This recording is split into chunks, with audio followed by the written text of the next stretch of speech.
Et c'est un hadith qui est rapporté dans Nasaï. Dans Sahih Nasaï. On retrouve aussi dans Nasaï.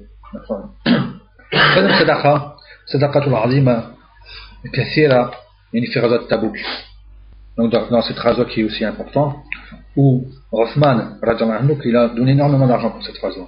عندما أراد رسول الله صلى الله عليه وسلم رحيل لغزوة تبوك حث الصحابة الأغنياء على البذل. Parce qu'il a voulu partir dans cette raison, donc il a demandé aux musulmans de donner de l'argent. Tajhiz Jaysh al-Usra, donc afin de préparer justement cette armée-là. الذي عده رسول الله صلى الله عليه وسلم لغزو الروم.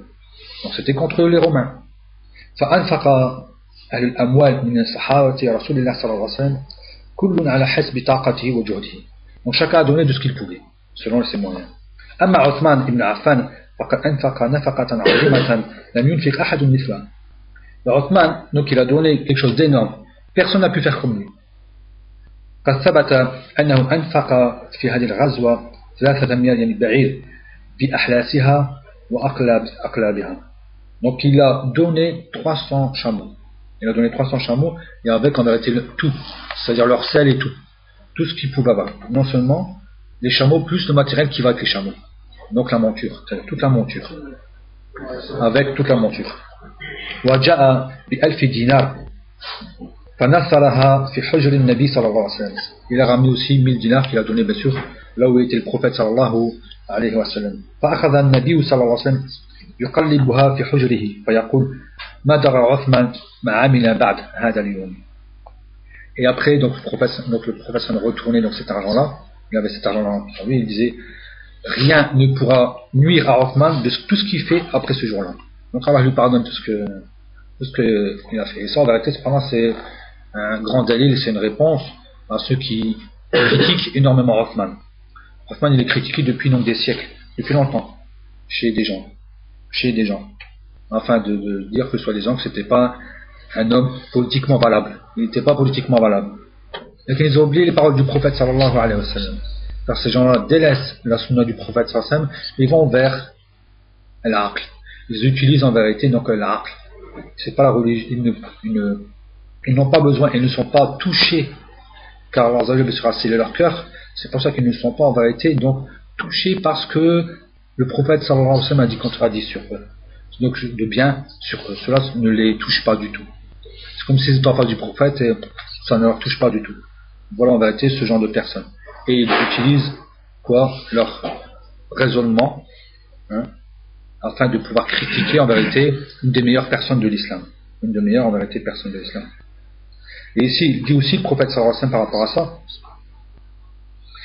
Donc cette parole-là, lorsqu'il a dit que Othman rien ne pourra nous nuire, il a dit plusieurs fois. Il n'a cessé de le répéter. Il l'a dit, il a prononcé cette phrase-là plusieurs fois, pas une seule fois.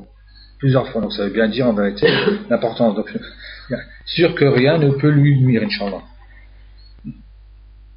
Man jahaza jaysh al-usra falahu al-jannah. Il a dit dans un hadith qui est rapporté par Al-Bukhari. Celui qui va donc préparer l'armée de l'usra aura le paradis. Et c'est lui qui l'a fait. Non seulement il a donné la monture, il a donné donc les bêtes, plus ce qui va avec les bêtes, donc les selles et l'akhiri. On va reprendre donc un autre chapitre qui est en vérité les sadaqas qui sont permises vis-à-vis des pauvres. Justement, ça c'est un sujet en général où les gens ne savent pas trop bien qu'est-ce qu'on a le droit de faire pour quelqu'un qui meurt dans notre famille. Ou comment faire, c'est-à-dire vis-à-vis des pas des pauvres, mais plutôt vis-à-vis des morts. Enfin, vis-à-vis des gens qui sont morts, comment on peut en vérité leur faire profiter d'une sadaqa. Premièrement, donc premièrement, tes actes pieux, tes actes pieux, tes bonnes adorations. فإن لوالديه مثل أجره دون أن ينقص من أجره شيء. Donc car les parents en vérité auront comme récompense la récompense que tu fais sans que bien sûr ta récompense disparaisse. لأن الولد من سعيهما وكسبهما والله عز وجل يقول وأن ليس للإنسان إلا ما سعى. Car la personne en vérité elle est quoi? Elle est le fruit de l'éducation que les parents lui ont laissée maintenant. ses parents l'ont éduqué, afin que ce soit un musulman pur. Et tout ce qu'il fait, donc ils l'ont appris, cette religion. Et tout ce qu'il va faire parce que les parents l'ont aidé, à cela, il va quoi? Donc il va en vérité, il va profiter en vérité des hasanat que lui gagne. Parce que c'est eux qui l'ont, bien sûr, qui l'ont montré donc, cette voie-là. C'est eux qui l'ont aidé, qui l'ont montré justement donc cette voie à l'adoration d'Allah subhanahu wa ta'ala. Et la personne n'aura que ce qu'elle aura fait. La personne n'aura que ce qu'elle aura fait. وقال رسول الله صلى الله عليه وسلم إن أطيب ما أكل الرجل من كسبه وإن ولده من كسبه. Donc il dit sallallahu alayhi wa sallam, dans un hadith rapporté par Abu Daoud, et il est authentifié. Donc il dit la meilleure nourriture ou la meilleure chose que la personne puisse manger, la meilleure chose que la personne puisse manger, c'est de ce qu'elle a donc gagné de ses mains. Elle a travaillé, elle a gagné de ses mains. Donc le meilleur travail, c'est bien sûr celui que tu as gagné de tes mains. C'est un labeur. Et l'enfant fait partie de tes mains. Donc l'enfant fait partie de quoi? De ton kesp, de ce que tu as gagné de tes mains. Donc on comprend que l'enfant, en vérité, tout ce qu'il fait, tu gagnes avec. Ça c'est ni'ma. Et ça c'est ni'ma. On sait très bien que le parent, le père ou la mère, donc il va monter. Hein, il va monter au paradis, il va dire à Allah que je ne mérite pas cette place. Allah il va lui montrer que tu as laissé des enfants pieux qui ont fait dua pour toi. Donc, tu as en vérité des enfants pieux qui ont bien sûr fait ce qu'il fallait faire. Et tu gagnes. Donc tu auras en vérité donc, cette place qui est élevée parce que les enfants sont là. D'où donc l'intérêt en vérité de faire sur attention encore à l'éducation. D'où l'intérêt en vérité de tout le temps être derrière les enfants. Donc là, déjà par rapport donc on voit par rapport à ce que l'enfant va faire. Donc ça c'est déjà un dalil. Tu peux faire ça pour tes parents. Tes actes pieux c'est déjà un khayr pour tes parents. Aïcha radhiyallahu anha donc elle rapporte aussi, donc ça c'est deuxième point. Anna rajulan qala inna ummi انفتلت نفسها أو ولم توصي وأظنها لو تكلمت تصدقت فهل لها أجر إن تصدقت عنها ولأجر قال نعم تصدق عنها. Donc le hadith est rapporté par Al-Bukhari. Donc un homme a dit, certes donc ma mère donc elle est morte, donc elle est morte, c'est-à-dire elle est morte soudainement, subitement, c'est-à-dire sans maladie au préalable, il n'y avait pas de prémisse, donc elle est morte subitement, et elle n'a pas donc eu le temps maintenant de quoi? De conseiller, de donner des conseils, ou bien de dire maintenant faites ceci pour moi, faites ceci pour moi.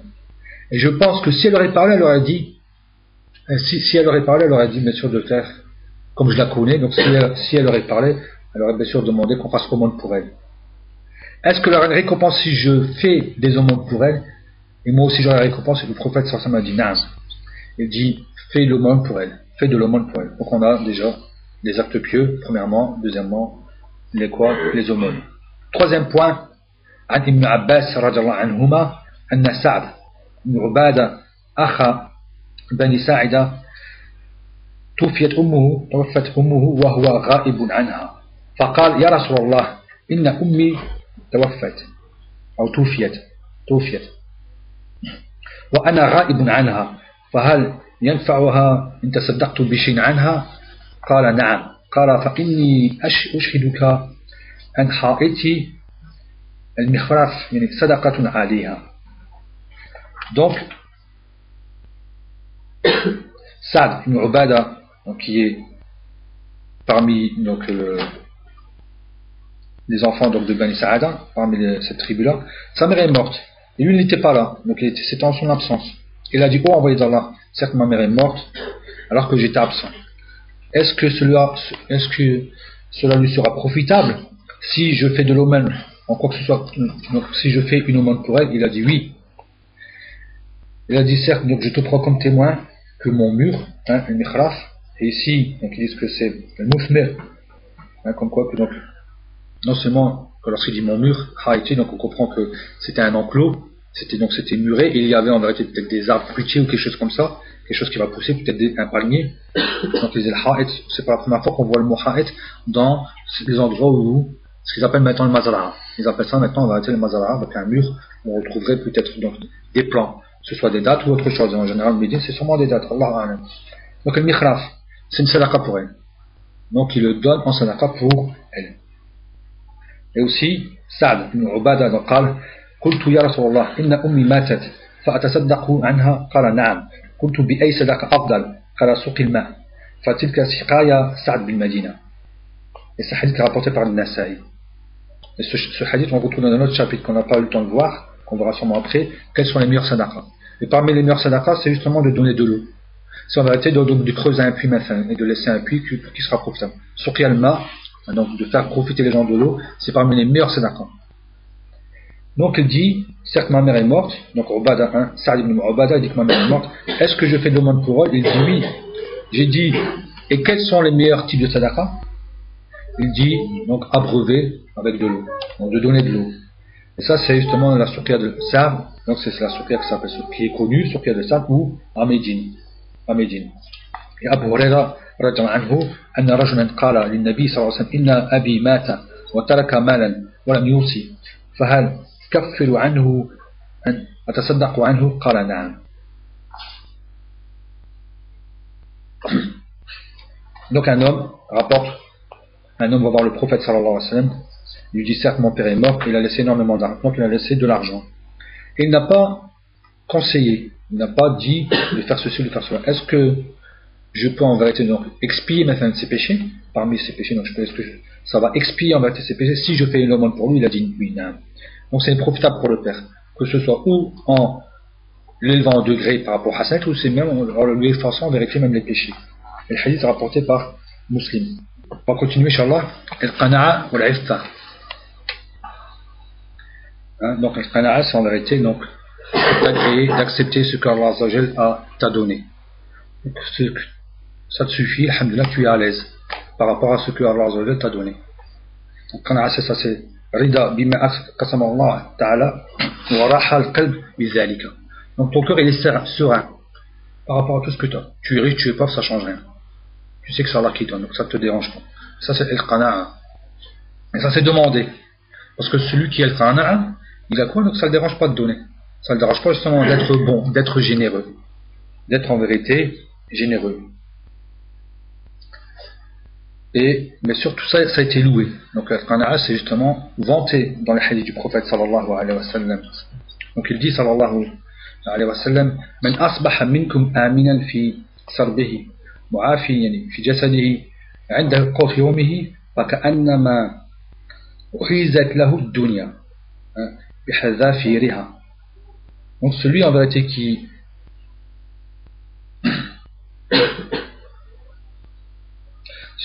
se lève, alors celui qui viendrait se lever le matin, et qu'il est en paix avec son nefs, avec son âme, et aussi donc en paix toujours donc bien avec son corps, et qu'il a, donc en vérité il est bien dans sa tête, il est bien dans son corps, alhamdoulilah, Allah Azza wa Jalla l'a protégé de telle maladie, de ceci, de cela, et il a de quoi manger la journée. Regardez bien, donc c'est comme si en vérité lui avait été en vérité donné la vie d'ici-bas et tout ce qu'elle a comme, bien sûr, comme trésor. En vérité la vie d'ici-bas et tout ce qu'elle a en vérité comme trésor. Non. Donc imaginez-vous, donc celui qui est bien, c'est lui le plus riche. On comprend ça. On comprend qu'en vérité le plus riche d'entre vous, c'est celui qui est riche dans son cœur et dans son corps. Donc il est riche dans son cœur. Parce que justement, il est à l'aise. Il est quoi? En paix, il est en sérénité dans son nefs. Il a, alhamdoulilah, Allah Azza wa Jal, il a laissé une bonne santé. Et en plus, il a de quoi manger la journée. Il est à l'aise. Parce que cette personne n'attend pas demain. Maintenant on a peur, on veut faire les calculs de 27 ans après nous, on pousse loin le bouchon,